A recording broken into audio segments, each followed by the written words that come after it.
Shalom, selamat malam Bapak Ibu Saudara yang terkasih. Mari bersama malam hari ini kita siapkan setiap hati kita datang untuk memuji dan menyembah Tuhan. Kita bawa setiap hati kita. Saya percaya bahwa sepanjang hari ini ada begitu banyak kebaikan dan pertolongan Tuhan yang kita alami. Sebab itu mari bersama-sama kita naikkan pujian dan syukur kita malam hari ini. Kita satu dalam doa. Terima kasih Tuhan. Kami senantiasa mengucap syukur buat apa yang Tuhan beri dalam hidup kami. Sebab itu sama-sama malam hari ini kami datang berkumpul satu hati. Kami mau bawa setiap hati dan keberadaan kami. Naikkan pujian kami. Sembah kami, doa kami Tuhan. Kami percaya dimanapun kami berada. Tuhan, Engkau Allah yang maha hadir. Kuasa kasih dan hadirat-Mu Tuhan itu menyertai setiap kami. Biar malam hari ini kami mau menaikkan pujian kami, rasa syukur kami, terima kasih kami Tuhan. Oh, kami datang mengucap syukur. Terima kasih buat kasih. Terima kasih Tuhan, terima kasih. Kami bersyukur. Bawa setiap hati kami malam hari ini menikmati hadirat-Mu, menikmati baik-Mu Tuhan. Mari ku berikan syukurku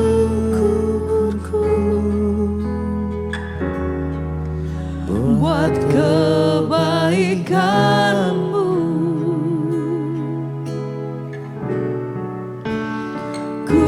Berikan syukurku buat pertolongan-Mu Tuhan, buat pertolongan-Mu, sebab Kau jadikanku, sebab Kau jadikanku berharga Tuhan, berharga di mata-Mu. Hanya Kau Bapa, Kau Bapa yang baik. kami mengasihi Engkau Tuhan, mengasihi-Mu. amin. Mari sama-sama angkat hatimu, sembah. Ku berikan syukurku buat kebaikan-Mu, buat kebaikan. kau bersyukur Tuhan. Berikan syukurku buat pertolongan-Mu, sebab Kau jadikanku berharga di mata-Mu.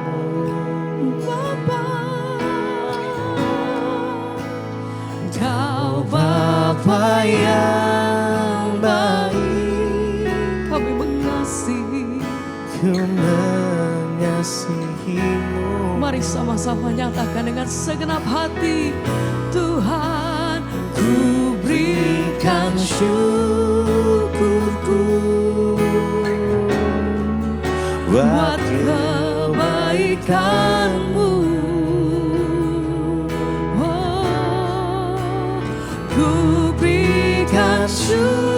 Syukurku buat pertolongan, buat pertolongan-Mu, sebab Kau jadikan, sebab Kau jadikanku berharga Tuhan, berharga di mata-Mu. Kau Bapa, Kau Bapa yang baik, kami mengasihi-Mu, ku mengasihi. Sama-sama mari nyatakan. Tuhan, ku berikan syukurku buat kebaikan-Mu, buat kebaikan-Mu. Ku berikan syukur menaikkan syukurku buat pertolonganmu, buat pertolonganmu. sebab kau jadikan, Sebab kau jadikanku berharga di matamu. berharga di matamu Tuhan. Kau Bapa yang baik, ku mengasihimu.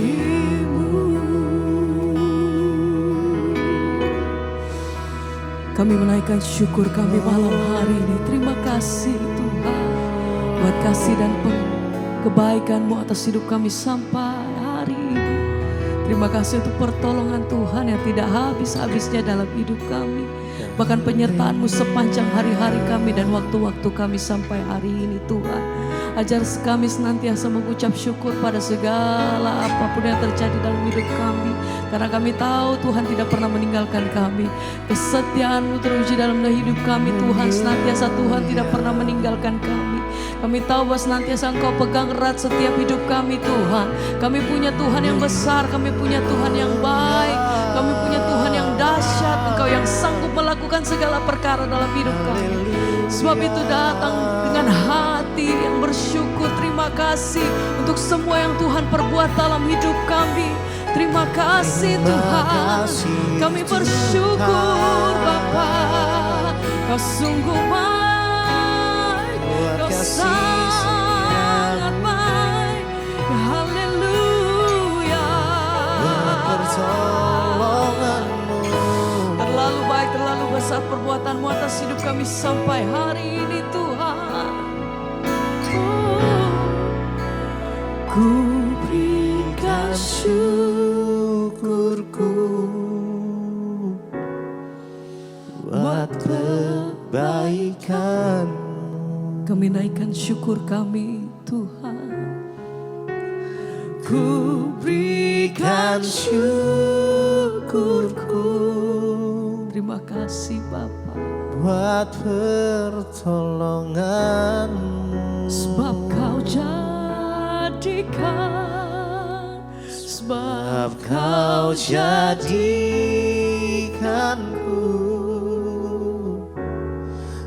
berharga di matamu. Kau Bapa, Kau Bapa yang baik, ku mengasihimu. Terima kasih Tuhan. Malam hari ini kami bawa lebih dalam rasa syukur kami. Terima kasih Tuhan. Datang merendahkan diri di dalam hadirat-Mu. Tinggal tenang di dalam kasih-Mu Tuhan. Oh, membawa hidup menyembah-Mu Yesus Tuhan. yang Oh, segala pujian kami bagi-Mu Tuhan. Kami bawa segenap hidupku. Oh, ku membawa hatiku. Hanya Engkau di hidupku, Yesusku, Kau terindah. Amin. selamanya ku menyembahmu. Ku membawa hidupku, Ku membawa hidup. Tuhan, ini persembahanku. Inilah persembahan Hanya bagi Yesus. Yesus Ya Tuhan, yang terindah, selamanya selamanya ku membawa hatiku, ku membawa hati, hanya Engkau di hidupku. panggil namanya Yesus, Engkau terindah, selamanya ku menyembah, ku membawa hidupku. membawa hidup. Tuhan, ini persembahanku, Inilah persembahan hanya bagimu, untuk Yesus yang terindah. Selamanya ku menyembah, kami bawa setiap hati kami, ku membawa hatiku, hanya Engkau di hidupku. Yesusku, Kau terindah, selamanya ku menyembah. kami bawa hidupku, Membawa hidup, ini persembahanku, persembahan hanya bagimu, untuk Yesus yang terindah. Selamanya ku menyembahmu, Yesus, Yesus.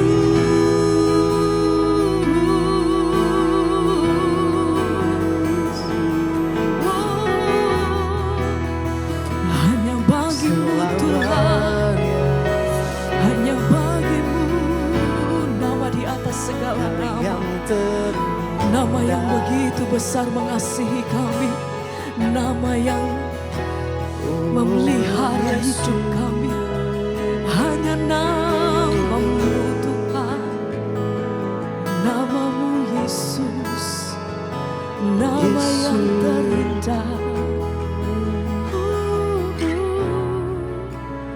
Ku membawa hatiku, amin.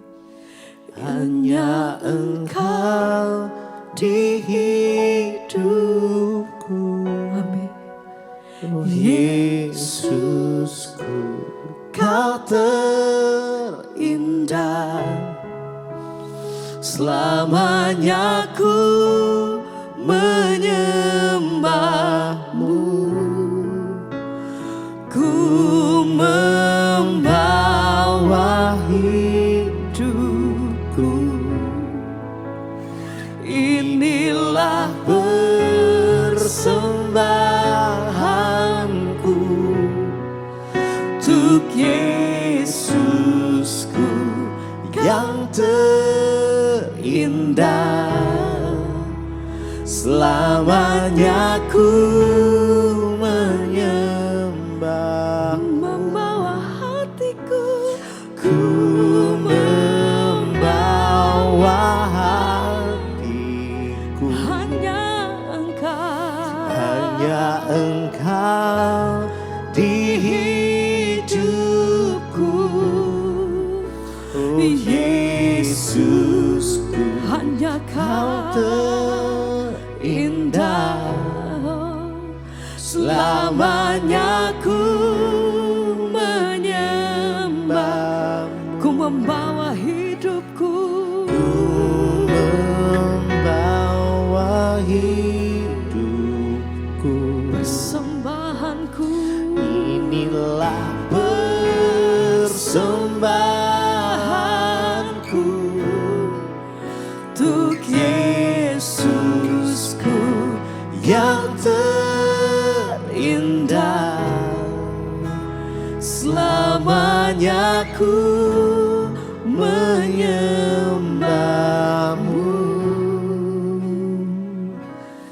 Yesus.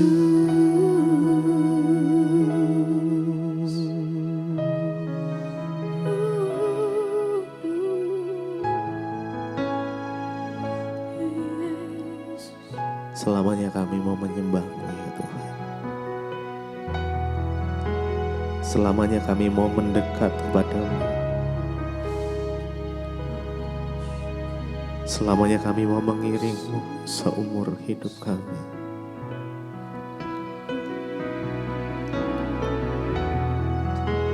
Tuhan, Kaulah kekuatan kami. Kaulah sumber pengharapan kami. Biar kami boleh terhubung dengan-Mu malam ini, Tuhan. Bawa kami untuk melekat di hati-Mu.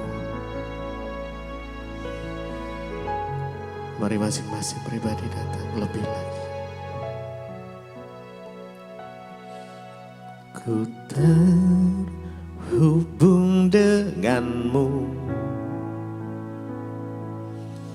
selalu melekat di hati-Mu. Firman-Mu itulah dasar hidupku, yang berdaulat atasku. Ku terhubung dengan-Mu, selalu melekat di hati-Mu. Firman-Mu itulah dasar hidupku, yang berdaulat atasku. Ku terhubung dengan-Mu, yes. Selalu melekat di hati-Mu. Firman-Mu itulah dasar hidupku, yang berdaulat atasku.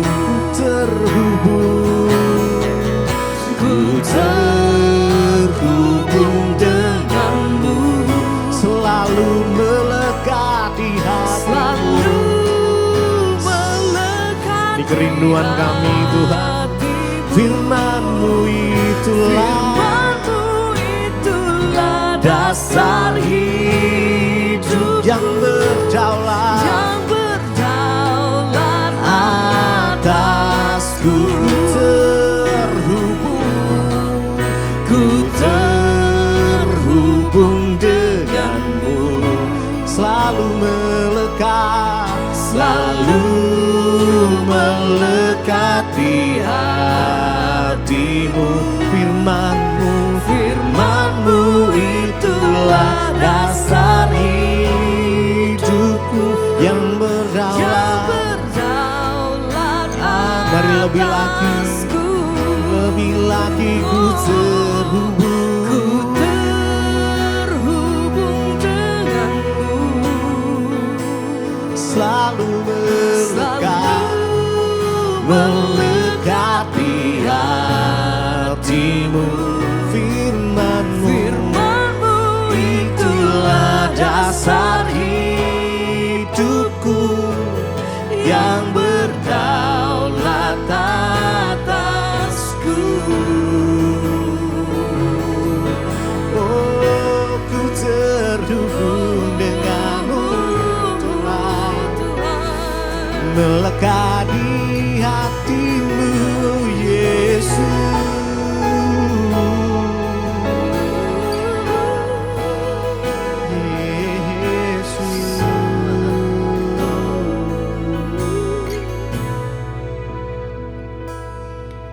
Ku terhubung dengan-Mu,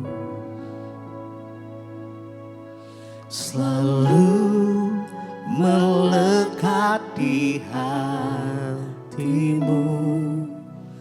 Firman-Mu itulah dasar hidupku yang berdaulat atasku. Ku terhubung denganmu, selalu melekat di hatimu.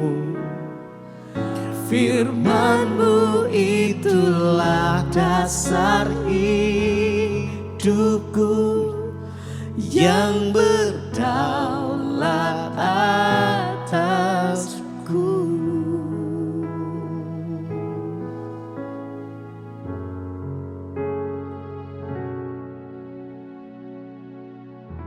Kami perlu Tuhan dalam hidup kami.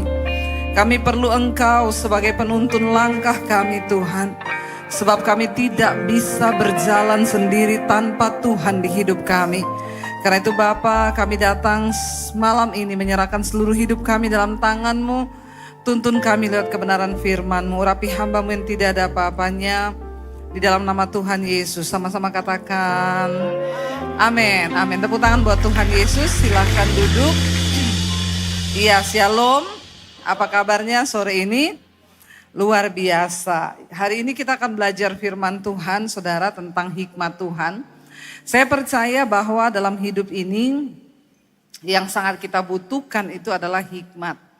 Ya, apalagi ya kalian sebagai anak-anak muda gitu ya, karena perjalanan hidup ke depan tuh masih panjang, masih banyak hal yang harus digumulkan. Dan tanpa hikmat Tuhan kita nggak bisa berjalan sendiri.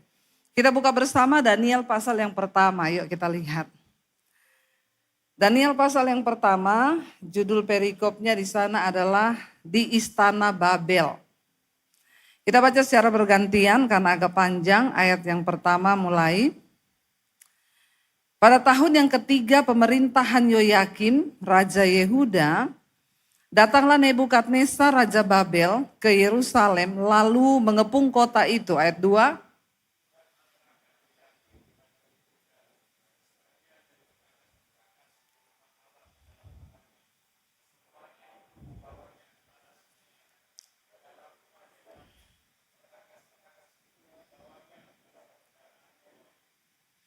Ayat 3, lalu Raja bertitah kepada Aspenas kepala istananya untuk membawa beberapa orang Israel yang berasal dari keturunan raja dan dari kaum bangsawan. Ayat 4.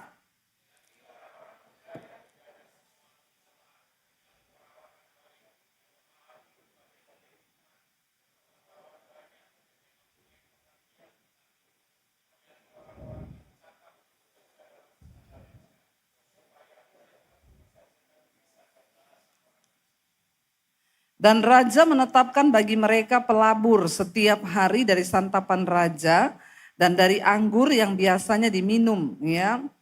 Diminumnya mereka harus dididik selama 3 tahun dan sesudah itu mereka harus bekerja pada raja. Ayat 6.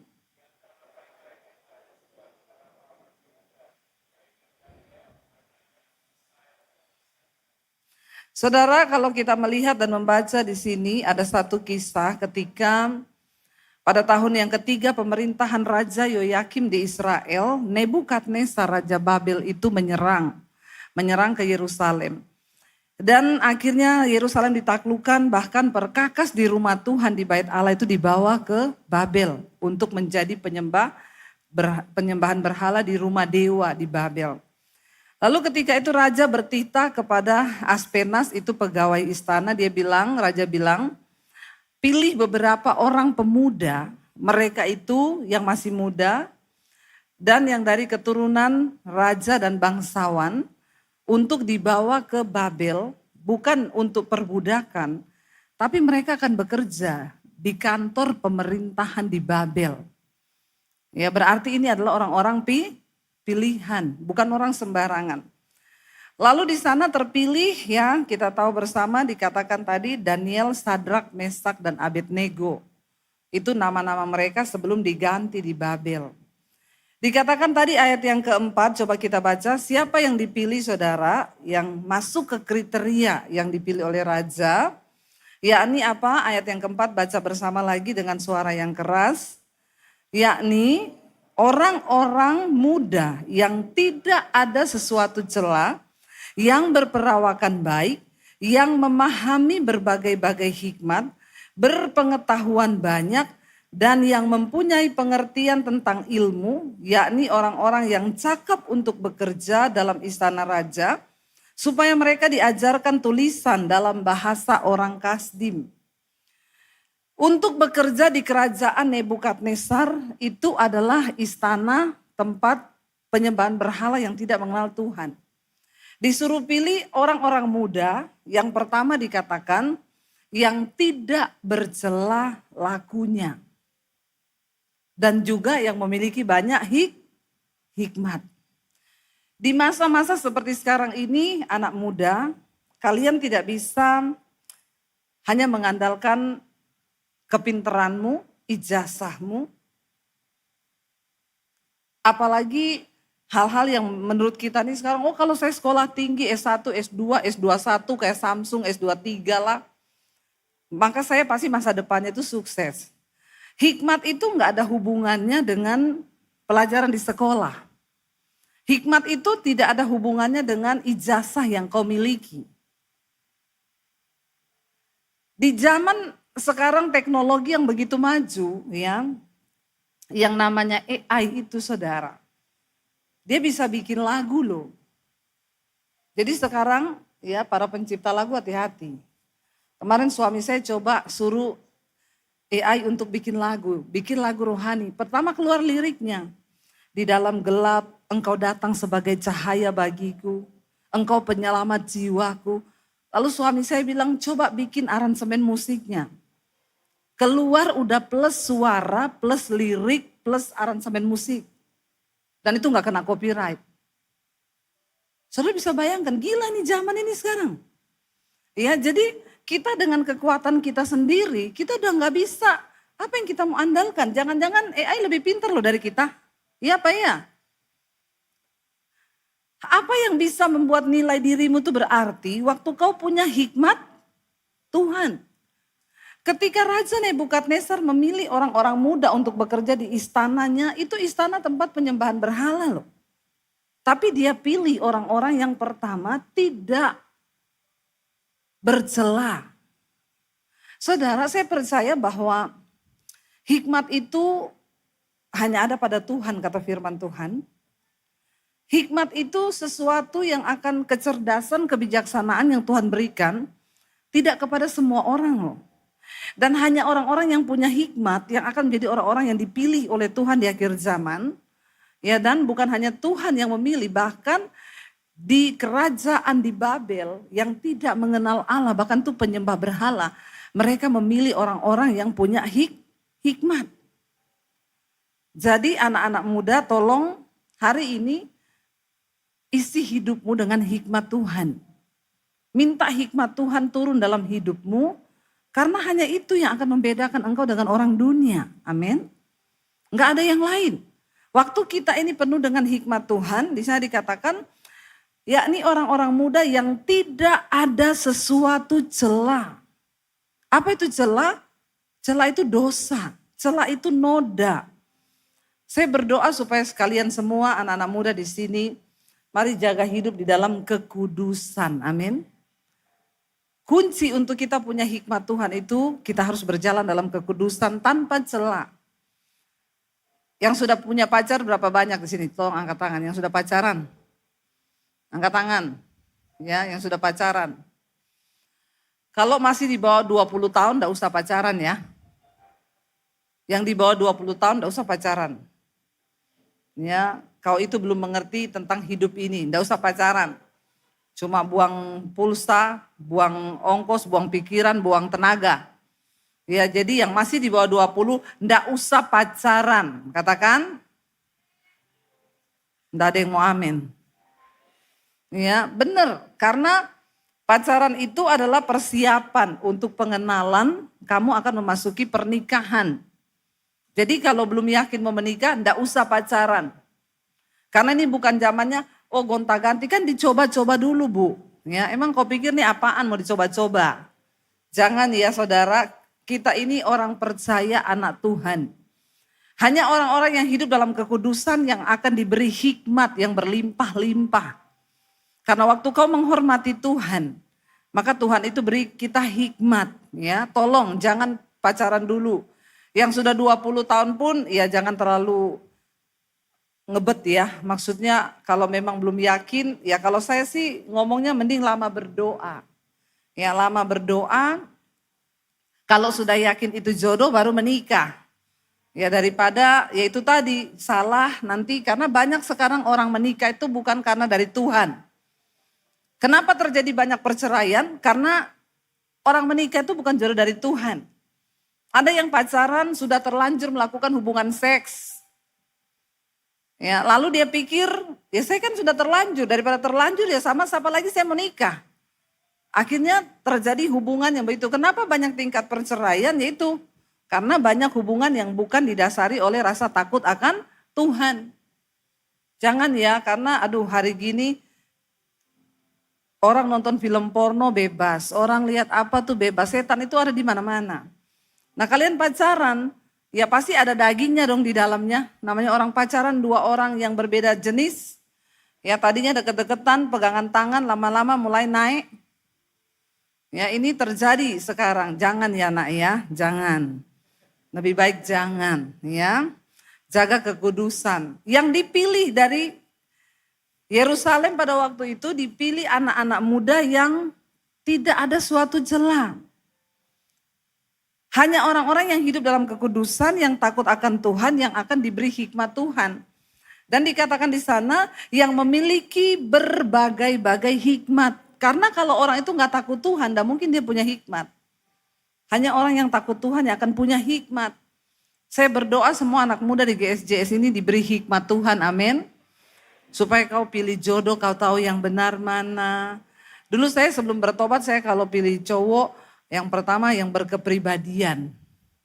Rumah pribadi, mobil pribadi, ya ATM pribadi, semua yang pribadi. Karena dulu saya pikir itulah kebahagiaan. Tapi ternyata setelah saya kenal Tuhan, wah saya baru tahu dibukakan, diberi hikmat Tuhan.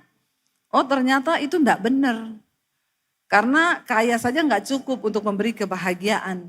Tapi banyak anak muda sekarang bilang gini, kalau saya Bu pilih nangis di atas Mercy daripada nangis di atas beca. Bertobat kau ya. Saya enggak mau menangis, bahagia amin. Ya ngapain menangis di atas Mercy, biar di atas Mercy kalau nangis ngapain saudara ya. Ketika saya terima Yesus, saya diberi hikmat Tuhan. Dari mana saya dapat hikmat Tuhan? Dari firman Tuhan. Waktu kau banyak bergaul dengan firman Tuhan, baca firman, siapa yang tiap hari baca Alkitab? Angkat tangan. Ya, yang tiap hari baca Alkitab. Nah ini kalau nggak pernah baca Alkitab mau dapat hikmat dari mana? Ya, nggak ada hikmat di tempat yang lain. Hikmat itu hanya datang dari Tuhan.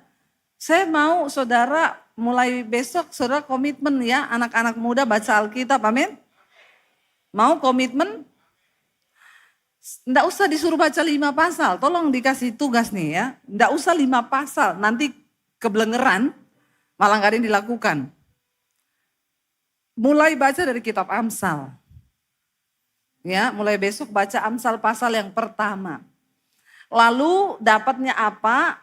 Tolong ditaruh di story Instagram. Amin. Saudara belajar mendapatkan sesuatu dan saudara juga mulai belajar untuk memberitakan firman. Amin. Gak apa-apa nanti temanmu bilang, kok sekarang rohani? Puji Tuhan. Tiap hari angkat satu ayat Amsal yang memberkati hidupmu. Baca aja dari pasal yang pertama. Nanti kalau nggak ngerti ini ayatnya maksudnya apa? Tanya sama kokoh pembimbingmu di sini ya. Ini maksudnya apa? Coba bagaimana kalian bisa punya hikmat Tuhan kalau nggak pernah baca Alkitab. Sumber dari hikmat Tuhan itu adalah dari firman Tuhan. Kita ada di zaman yang begitu ke depan ini persaingan itu begitu luar biasa. Sekarang banyak kepintaran manusia mulai diganti dengan robot mulai diganti dengan mesin, dengan komputer. Kita nggak bisa pakai kekuatan kita lagi untuk menghadapi. Saya nggak bisa bayangkan ya, di zaman-zamannya kalian tuh nanti cari kerja itu seperti apa ya susahnya. Sedangkan sekarang ini aja orang cari kerja itu udah nggak usah orang lain, yang mau berbisnis aja sekarang punya modal, itu bingung mau bisnis apa. Iya nggak? Yang nggak punya modal nggak usah gini-gini. Yang saya tuh ketemu banyak orang punya uang. Sampai ngomong, Bu, bingung Bu, mau bisnis juga, bisnis apa ya? Hari gini tuh apa? Dengan era globalisasi sekarang pasar-pasar dikuasai oleh luar negeri. Dengan adanya TikTok, adanya apa, penjualan dari luar negeri masuk semua. Kita ini rasanya mau bagaimana loh? Ini seperti hal keadaan ini ketika Raja Nebukadnezar hendak memilih orang-orang pilihan untuk dibawa menjadi pegawai di istana raja. Pada zaman itu saudara, yang lain itu dibawa sebagai tawanan, sebagai budak di Babel. Tapi pemuda-pemuda ini dipilih menjadi pegawai di istana raja. Dan mereka dikasih makan makanannya raja. Coba baca ayat yang berikutnya dikatakan di sana. Ayat yang ke-7 tadi. Pemimpin pegawai istana itu memberi nama lain kepada mereka, ya. Jadi lihat tadi, perhatikan, tadi nama mereka itu adalah di sana Daniel, Hanaya, Misael dan Asaria. Sampai di Babel nama itu harus diganti karena nama-nama mereka ini adalah memiliki arti nama yang sangat luar biasa sebenarnya, yang ada kaitannya dengan Tuhan. Ketika sampai di Babel, ya pemimpin pegawai istana memberi nama lain kepada mereka. Daniel dinamainya apa? Beltsasar. Hanaya dinamainya apa? Sadrak. Lalu Misael dinamainya apa? Mesak. Dan Asaria dinamainya apa? Abednego. Jadi ini adalah nama pengganti mereka di Babel. Nama-nama dewa-dewa Babel. Padahal tadinya nama mereka itu nama yang penuh arti Alkitabiah. Daniel itu artinya dan itu hakim, iel Allah. Jadi Daniel itu artinya Allah adalah hakimku. Ya, sampai di sana diganti jadi Beltsasar, nama dewa yang ada di Babel. Tapi ketika nama mereka diganti, apakah hidup mereka berubah? Enggak. Raja Babel berkehendak mengganti nama mereka supaya hidup mereka juga berubah. Tidak percaya lagi kepada Allah Israel. Tapi yang namanya iman itu kan dari dalam. Waktu orang penuh hikmat Tuhan, hidup dalam kekudusan, takut akan Allah, mereka tidak bisa digoncangkan saudara. Kita lihat ayat yang ke-7, ayat yang ke-8. Baca bersama 1, 2, 3. Daniel berketetapan untuk tidak menajiskan dirinya dengan santapan raja dan dengan anggur yang biasa diminum raja. Dimintanyalah kepada pemimpin pegawai istana supaya ia tidak usah menajiskan dirinya. Mereka yang terpilih untuk bekerja di istana raja, mereka itu diberi makan makanannya raja. Diberi wine, anggurnya raja. Saya mau tanya, kira-kira kalau kalian yang terpilih, masuk di istana, lalu disuruh makan makanannya itu bertentangan dengan hukum bangsamu pada waktu itu, dengan agama, bahkan tidak boleh menajiskan diri dengan minum anggur. Kira-kira kalian pilih yang mana? Wah, itu kalau kita pasti sudah selfie ya. Makanan raja di sini selfie, anggur raja di foto selfie, upload di story kan. Makan makanan raja, minum anggurnya raja. Udah kelihatan gak berhikmat semua itu? Ya, baru ditawari makanan raja saja sudah tergoda. Tapi Daniel, Sadrak, Mesak, Abednego, mereka tidak tergoda. Dengan jelas Alkitab berkata mereka menetapkan diri untuk tidak menajiskan hidup mereka dengan anggur, minuman, dan dengan makanan santapan raja. Karena mereka tahu itu akan menajiskan mereka. Orang yang punya hikmat Tuhan, yang akan diangkat tinggi oleh Tuhan, mereka tahu beradaptasi dengan lingkungan. Sekarang banyak anak muda kalau saya tanya, kenapa kamu merokok? Ya gimana Bu, di kampus saya semua orang merokok. Goblok gak? Blok. Maaf ya, maaf. Ya, iya. Jangan jadi orang yang ikut-ikutan. Tetapkan prinsipmu, tetapkan hatimu, hormati Tuhan, maka Tuhan akan menghormati engkau. Dan kalau engkau dihormati Tuhan, hidupmu diangkat tinggi oleh Tuhan. Katakan, amin. Jangan ikut-ikutan. Orang yang punya hikmat Tuhan, dia menetapkan satu prinsip hidup yang tidak bisa tergoyah. Ya, ya saya merokok Bu, orang teman-teman saya semua merokok. Saya minum Bu, orang teman-teman saya semua minum. Ya biar mereka mau minum, biar mereka mau merokok. Ya kamu tetap tentukan standar. Anak saya bilang teman-temanku semua merokok Mam, yang cewek merokok. Apalagi yang cowok. Ya tapi saya bilang sama dia, kamu kalau jatuh cinta jangan sama laki-laki yang merokok. Apalagi yang dugem. Ya, apalagi yang mabok. Jadi anak saya punya standar. Biar yang ganteng naksir, ya, biar mau lulusan apa, ya ganteng sih Mam, nyambung sih, tapi merokok. Nggak jadi, kecuali dia mau berhenti rokok dulu. Itu namanya kamu punya standar, punya nilai. Waktu kamu punya hikmat Tuhan, kamu yang menetapkan standar dirimu, apalagi yang perempuan-perempuan ini saya mau bilang ya, jangan turunkan nilai dirimu. Ya, karena perubahan lingkungan yang ada di sekitarmu, amin. Ketika saya bertobat, saya nggak mau sembarang jatuh cinta. Karena saya sudah diubahkan, hidup saya dikuduskan, saya diangkat oleh Tuhan. Ya, dan wanita super hanya untuk pria super. Baby Teguh. Ya toh, rugi. Kamu udah ditebus, harganya mahal, kenapa kamu mau nikah sama laki-laki yang murahan begitu? Kagak lah. Yang cowok-cowok juga tetapkan standar dirimu. Menikah dengan orang yang takut akan Tuhan. Cuma itu sumber kebahagiaan di hidup. Karena orang yang menghormati Tuhan akan dihormati Tuhan loh. Itu kata firman Tuhan. Dan saudara bayangkan kalau kau dihormati Tuhan. Kita dihormati manusia aja seneng. Apalagi kalau dihormati Tuhan, seneng enggak? Wow, itu luar biasa. Ya, mau sehebat apapun dunia berubah, orang-orang yang menetapkan standar hidupnya karena punya hikmat Tuhan, engkau akan dibedakan oleh Tuhan. Seburuk apapun dunia berubah, sesulit apapun masa ini berubah, Tuhan tahu memilih orang-orang yang takut akan Dia. Kita lihat, nggak sembarangan. Daniel, Sadrak, Mesak, Abednego dipilih Tuhan. Lalu dikatakan saudara ketika dia ditawari untuk makan makanannya raja. Karena raja beri perintah. Apa yang saya makan itu yang mereka makan. Apa yang saya minum itu yang harus mereka minum. Tapi mereka tahu makanan dan minuman itu menajiskan diri mereka. Dan mereka tidak mau. Coba lihat saudara. Dikatakan di sana Daniel berketetapan untuk tidak menajiskan dirinya. Tadi ayat 8. Dengan santapan raja dan dengan anggur yang biasa diminum raja. Dimintanyalah kepada pemimpin pegawai istana itu supaya ia tidak usah menajiskan dirinya. Ayat 9 baca bersama, maka apa? Maka Allah mengaruniakan kepada Daniel apa?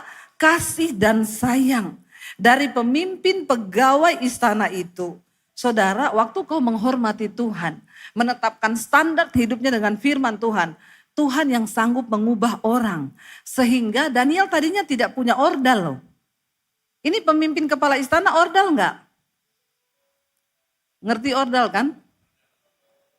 Apa itu ordal? Saya pikir pada nggak tahu lagi ya. Sekarang ini kan orang bilang kalau mau apa harus pakai ordal. Saya dengar banyak orang kesaksian, Bu doakan saya ya. Saya ini mau mendaftar ke sini mau cari kerja.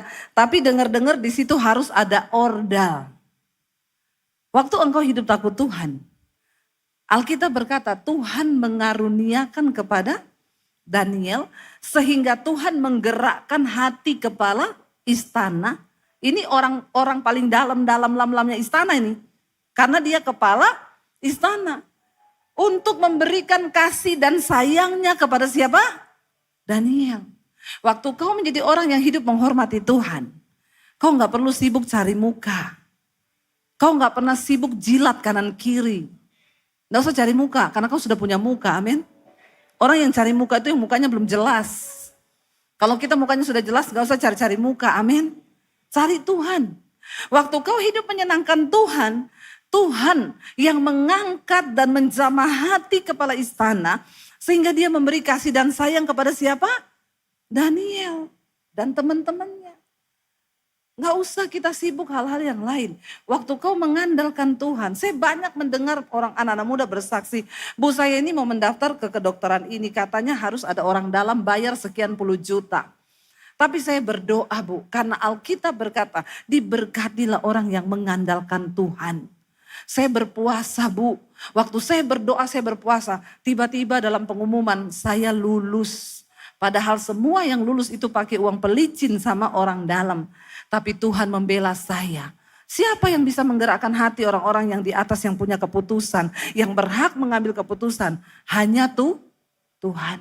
Bahkan Alkitab berkata hati raja itu seperti batang air di tangan Tuhan.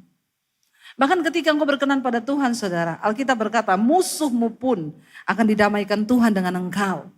Itu janji firman Tuhan. Lalu dikatakan di sana saudara. Ayat yang ke-10, tetapi berkatalah pemimpin pegawai istana itu kepada Daniel, aku takut kalau tuanku raja yang telah menetapkan makanan dan minumanmu berpendapat bahwa kamu ini kelihatan kurang sehat daripada orang-orang muda yang lain yang sebaya dengan kamu. Sehingga apa? Sehingga karena kamu aku dianggap bersalah oleh raja karena enggak taat. Lalu apa jawabnya Daniel? Saudara baca bersama. Kemudian berkatalah Daniel kepada penjenang yang telah diangkat oleh pemimpin pegawai istana untuk mengawasi Daniel, Hanaya, Misael dan Asaria. Adakanlah percobaan dengan hamba-hambamu ini selama 10 hari dan biarlah kami diberikan sayur untuk dimakan dan air untuk diminum. 10 hari cuma makan sayur dan air putih. Yang lain makan daging. Boleh dicoba ini untuk menurunkan berat badan. Ya, untuk lebih sehat. Anak-anak muda sekarang, tubuhmu itu bait Allah loh. Daniel, mereka masih muda. Sadrak, Mesak dan Abednego, tapi mereka tahu tubuhnya adalah bait Allah. Mereka nggak mau tubuhnya mereka sakit karena salah makan. Anak-anak sekarang, ya, tiap hari minum boba, tiap hari minum apa itu segala macam itu yang bergula-gula. Maaf ya, sekarang ini rumah sakit dipenuhi oleh anak-anak muda, umur belasan sampai 20-an. Diabetes, ya, gagal ginjal. Ponakan saya umur 21 tahun, tiba-tiba enggak bisa bangun pagi, kena stroke. 2 kali operasi otak dibuka otaknya sampai sekarang lumpuh. Kenapa? Makanannya yang manis-manis semua dia makan. Hati-hati ya, kalau kau punya hikmat Tuhan, kau tahu menjaga tubuhmu, amin. Jangan banyak makan yang bergula. Sekarang itu kalian makannya ya makanan-makanan cepat saji, yang bertepung, yang pakai bumbu-bumbu segala macam. Ingat, tubuhmu itu bait Allah, bait Roh Kudus, amin. Ya sekarang anak-anak muda seumur kalian itu sudah kolesterolnya tinggi, darahnya tinggi, hati-hati loh. Ya, perjalananmu itu masih panjang. Firman Tuhan berkata, hidup mati dikuasai oleh lidah. Jaga mulutmu. Jangan sembarangan makan. Daniel, Sadrak, Mesak dan Abednego, mereka cuma minta sayur dan air putih. Selama 10 hari dia bilang coba bandingkan. Kita baca dikatakan di sana, disuruh bikin percobaan. Sesudah itu bandingkanlah perawakan kami dan perawakan orang-orang muda yang makan dari santapan raja. Kemudian perlakukanlah hamba-hambamu ini sesuai dengan pendapatmu. Lalu apa? Ayat 14. Didengarkannya lah permintaan mereka itu. Lalu diadakan percobaan dengan mereka selama 10 hari. Setelah lewat 10 hari ternyata apa? Perawakan mereka lebih baik. Dan mereka kelihatan lebih gemuk daripada semua orang muda yang telah makan dari santapan raja. Kok malah jadi gemuk ya? Padahal cuma makan sayur sama minum air loh. Maksudnya segar kali ya. Tapi ini bahasanya, ini interpretasi bahasa Indonesia ini ya. Lebih segar karena makan sayur sama minum air putih. Lalu ayat 17 berkata, kepada keempat orang muda itu, baca dengan suara nyaring, Allah memberikan pengetahuan dan kepandaian tentang berbagai-bagai tulisan dan hikmat. Sedang Daniel juga mempunyai pengertian tentang berbagai penglihatan dan mimpi. Siapa yang mau dikasih Tuhan kepintaran seperti itu? Saya mau bersaksi ya, kalau Daniel kita sudah baca di Alkitab. Saya ini cuma anak muda dulu, lulusan dari kota kecil di Sulawesi, namanya Kota Poso. Kalian boleh cari itu di peta, mudah-mudahan ketemu. Ya, siapa yang pernah dengar Kota Poso? Ada ya, yang lain tidak pernah dengar? Kemana aja? Itu tempat saya dilahirkan. Saya tidak berpendidikan tinggi, ya. Saya lulusan SMA, lalu ketika saya terima Yesus, saya terima hikmat Tuhan. Saya diubahkan. Secara manusia, bahkan ketika saya diusir dari keluarga saya tidak boleh bawa ijazah. Jadi ilmu yang selama ini saya dapat di sekolah, ternyata saya tidak bisa pakai untuk masa depan saya. Secara manusia semua jalan itu buntu. Tapi ketika saya temukan hikmat Tuhan, saya bergaul dengan firman Tuhan. Yang pertama dirubah itu cara saya berpikir. Dulu apa yang merupakan keuntungan sekarang bagiku kuanggap rugi karena pengenalan akan Kristus Yesus Tuhan itu lebih berguna. Firman Tuhan memampukan kita punya hikmat. Hari ini apa yang terjadi? Saya masih tetap tidak punya ijazah karena ijazahnya tahan sama papi saya dulu. Dan hari ini saya melihat bagaimana Tuhan berperkara. Kalau hari ini saya bisa diundang berkhotbah di Jakarta, di perusahaan-perusahaan besar, di depan orang-orang yang lulusan luar negeri, di depan dokter-dokter, di depan pejabat-pejabat. Saya mau tanya, apakah karena saya pinter? Apakah karena saya lulusan cum laude dari luar negeri? Lalu kenapa saya bisa menyatakan semua hikmat Tuhan? Itu karena saya punya firman dalam hati saya. Dan kalau kalian tuh punya firman Tuhan, kalian tuh punya hikmat yang luar biasa loh. Makanya mulai sekarang bilang, Tuhan saya nggak mau lagi berkata-kata sembarangan dengan mulutku. Aku mau pakai mulutku ini untuk memperkatakan firman dan hikmat Tuhan. Amin. Dan hari ini saya melihat saudara, apa yang tidak mungkin, apa yang mustahil. Saya pernah berkhotbah di satu kantor di Jakarta. Ada seorang bapak datang saudara, dia menghampiri saya. Lalu dia bilang begini, Bu, saya mau ngomong sesuatu sama ibu. Saya ini orang pintar Bu. Saya ini lulusan, saya ini master dari negara ini, saya ambil ini lagi di Amerika, saya ambil ini di Australia, saya ambil ini di Jerman.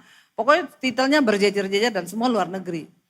Dan ibu tahu, saya ini orang yang paling susah untuk menerima khotbah dari hamba-hamba Tuhan. Karena itu cuma masuk di logika saya. Saya tidak percaya, setiap kali saya dengar khotbah ini, nggak masuk akal. Begini, saya tentang. Tapi ketika saya dengar khotbah ibu tuh nggak masuk di sini saya, tapi menusuk sampai ke sini. Saya nggak bisa protes Bu. Ada apa ya Bu? Saya bilang sama dia, Bapak tahu kenapa? Karena hikmat Tuhan yang sedang saya sampaikan. Itu yang Rasul Paulus berkata, karena kami ini berbicara bukan dengan hikmat manusia, tapi kami berbicara dengan hikmat Tuhan. Dan kalau kau punya hikmat Tuhan, engkau itu menjadi berharga. Saya juga pernah mendengar kesaksian dari salah satu pendoa saudara. Dia itu cuma pendoa di gereja. Dia takut Tuhan, dia tiap hari baca Alkitab. Di kantornya itu dia tadinya kerja di bagian lab, ya, penelitian. Dan kantor itu punya ribuan karyawan. Secara manusia dia nggak mungkin diangkat menjadi sesuatu yang bertentangan dengan tempat dia bekerja. Mungkin dia bisa diangkat menjadi kepala lab karena dia itu bertugas di lab. Tiba-tiba kepala kantor tuh panggil dia dan bilang begini, Pak, maaf ya, Bapak mau nggak saya kasih satu jabatan baru. Dia tanya apa ya Pak? Saya mengangkat Bapak jadi kepala personalia yang membawahi sekitar 3.000 pegawai. Dia kaget dan dia syok. Loh Pak, tapi kan saya ini di bagian lab. Kenapa Bapak mempercayakan itu? Saya melihat Bapak orangnya beda. Karena engkau punya hikmat. Dan yang katakan itu bukan orang Kristen. Kenapa? Karena Bapak ini seorang pendoa dan dia tiap hari bergaul dengan firman. Saya yakin saudara, kalau kita penuh dengan firman, kau ketemu teman, kau bisa nasihati, kau ketemu orang yang keluar dari mulutmu itu. Apakah Bapak ini dinilai dari apa? Ya karena ada hikmat Tuhan dalam dirinya, cara berkatanya berbeda, perilakunya juga berbeda. Dan dia diangkat menjadi kepala personal ya yang membawahi 3.000-an pegawai. Saya bilang wow Pak luar biasa, iya Bu. Itu semua karena hikmat Tuhan dalam diri saya. Dan kita lihat di sini akhirnya saudara ketika Daniel, Sadrak, Mesak dan Abednego mereka dicobai. Dikatakan di sana ya mereka itu lebih baik ya dan kelihatan lebih segar daripada semua ayat 16. Kemudian penjenang itu selalu mengambil makanan mereka dan anggur yang harus mereka minum lalu memberikan sayur kepada mereka. Kepada keempat orang muda itu Allah memberikan pengetahuan dan kepandaian berbagai-bagai hikmat ya.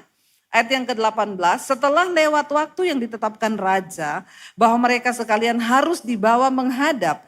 Maka apa? Dibawalah mereka ke pemimpin pegawai istana itu ke hadapan Nebukadnezar. Ayat 19 baca bersama. Raja bercakap-cakap dengan mereka dan di antara mereka sekalian itu tidak didapati yang setara dengan Daniel, Hanaya, Misael dan Asaria.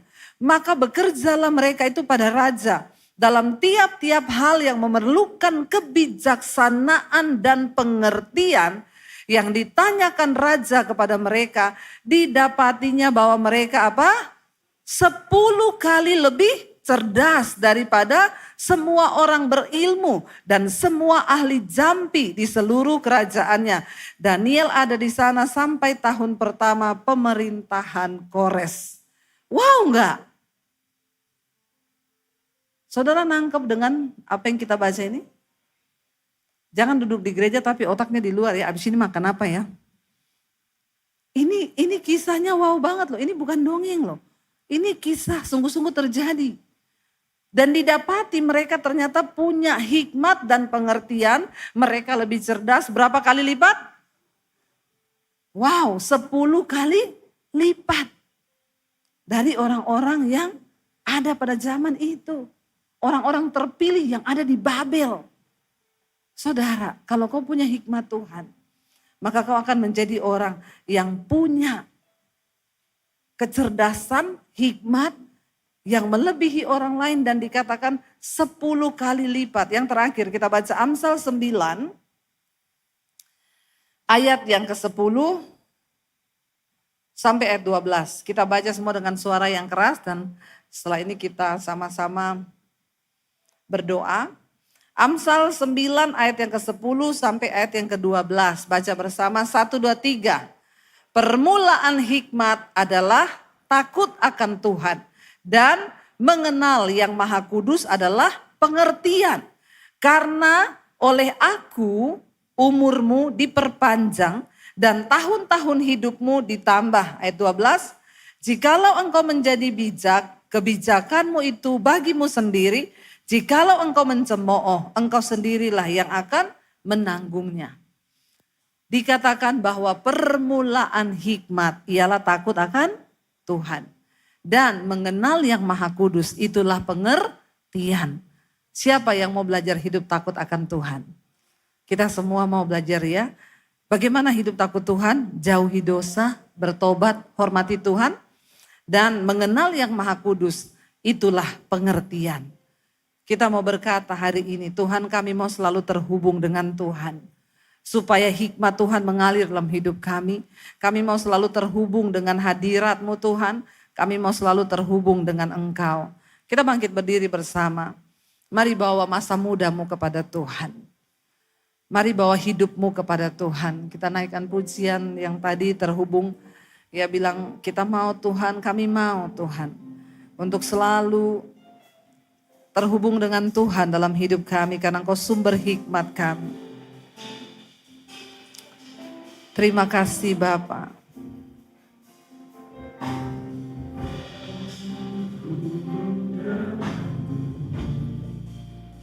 Ya Tuhan. Lu melekat di hatimu. Firman-Mu itulah dasar hidupku yang berdaulat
saudara Tuhan, engkau tidak pernah tahu masa depanmu ke depan akan seperti apa.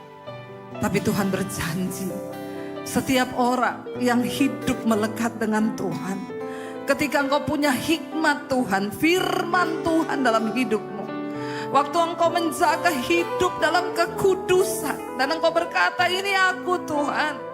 Ketika engkau menetapkan satu standar atas hidupmu, dan engkau berkata, aku tidak mau digoyahkan, aku tidak terpengaruh dengan keadaan di sekelilingku, karena aku mau belajar hidup menghormati Tuhan dan tidak menajiskan diri kami Tuhan dengan apapun yang ada di dunia ini. Bapa, kami tahu masa depan akan semakin sulit, itu kata firman Tuhan. Tapi anak-anak muda, orang-orang muda yang hidup dengan hikmat Tuhan, engkau akan diberikan perbedaan, kecerdasan 10 kali lipat dibandingkan orang dunia. Bukan ijazah sekolahmu yang akan menentukan masa depanmu, tapi waktu engkau menghormati Tuhan, waktu engkau berkata, ini hidupku Tuhan, ini hidupku Tuhan, ampuni aku. Kalau sudah aku melakukan dosa, kami mau bertobat, minta ampun sama Tuhan. Sebab yang Tuhan cari orang-orang yang tidak bercela. Hari ini akui dosamu di hadapan Tuhan. Engkau ada dalam hadirat Tuhan hari ini. Bilang, ini hidup kami Tuhan, ini masa depan kami Tuhan. Kuduskan kami, ampuni dosa kami, ampuni kenajisan kami.